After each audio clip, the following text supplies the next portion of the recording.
Alright guys, what's going on? Welcome back to Chris's Sports Corner. Real quick, man, hope everybody's having a great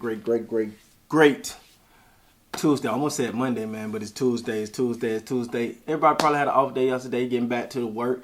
Alright, man, so let's get right into it, baby. Russell Westbrook to the Charlotte Hornets. Now, this kind of had died down, honestly, in my opinion. It wasn't much. This came up and some other teams, some things came up about, but you didn't really put much legs into them. But apparently this got some real legs to it, all right? According to LakerNation.com, shout out LakerNation.com, super dope channel. They got a YouTube channel, they got a blog and stuff, and I follow them heavy, so shout out to them. According to Mark Stein, originally reported on, so the article said, I don't want to misquote now. The Russell Westbrook injury that Mark Stein reported months ago is real. Though Westbrook makes little sense as a player next to Ball, it does have an expiring contract, and the Hornets could be dropping the bag for restricted free agents. Miles Bridges plus LaMelo's Ball extension is around the corner. It's a good time to move some of the long-term salary, i.e. Gordon Hayward and Terry Rozier, for an expiring deal in Russ. This could also employ moving up from 13 and 15 to top 10. No matter what, the Hornets should prioritize finding a scoring wing that could complement LaMelo. Bridges is good. With him or not, the Hornets need someone. So, if this deal, now I still don't think this deal is very likely. But if it does happen, it'll be mainly about Charlotte trying to dump some contracts. Now, if you look at Terry Rozier deal, I think he still got 3 years left on his salary. So Gordon Hayward has 2 years remaining on his contract at more than $30 million per year. Terry Rozier has 4 year, $96 million, which will kick in this upcoming season. So if you're the Lakers, you're gonna take on Terry Rozier, maybe Gordon Hayward, Kelly Oubre, some other players that'll come in and in place of Russell Westbrook. Now I don't know how to package. It's even been rumored that it would be. Let me see. I'm saying they have an article right here because I don't want to take credit for no one. I want to get the information correct. If the Hornets were to pull a trade for Westbrook, the players would be sending back to the Lakers Gordon Hayward, some combination of this: Gordon Hayward, Terry Rozier, Kelly Oubre, and Mason Plumlee. Now, Gordon Hayward and Terry Rozier together for Russell Westbrook in my deal, I'll do it, and I'll tell you why. For one, I like Terry Rozier. Now, to me, he lacked consistency, but I've seen him really take off at times. He could shoot the three.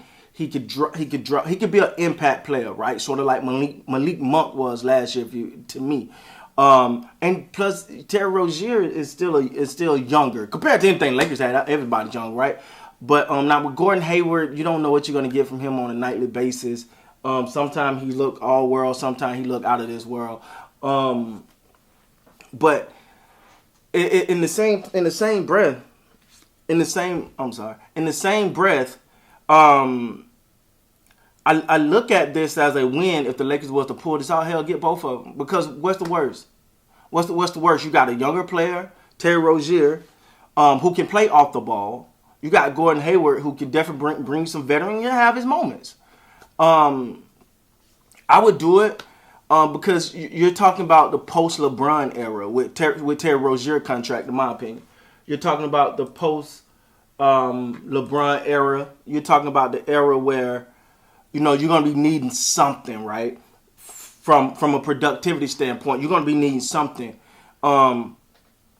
And if you can get some young players back for Russell Westbrook, and this is from when I'm not saying, oh, Terry Rozier is such an upgrade from Russell Westbrook. No, that's not what I'm saying. What I'm saying is you get someone that can play together. See, sometimes it ain't, as we see with all the constructing of teams, I think, and I'm going off on a tangent here, I think this failed construction of super teams that we've seen lately has really emphasized the importance of general managers. Because it's been a time frame where you've seen players kind of put their teams together and put this together and put that together, which, hey, I'm all about player empowerment. But what you're seeing early is wait, it's a reason why a GM is a GM.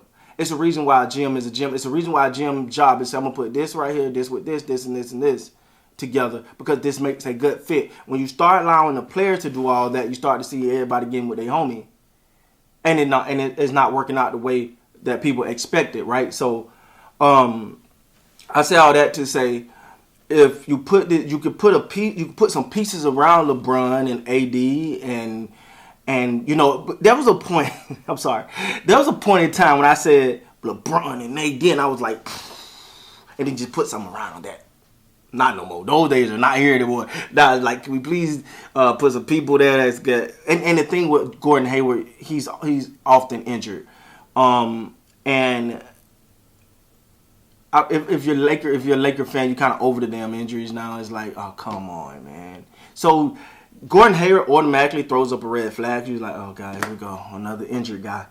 But if it allows you to put some people around that could complement LeBron and AD when AD is healthy, I like it. Now you are taking on a lot of salary. But are we in a time? Is it something you're planning for? Because there was a point in time where you look and you go, LeBron gonna be a free agent.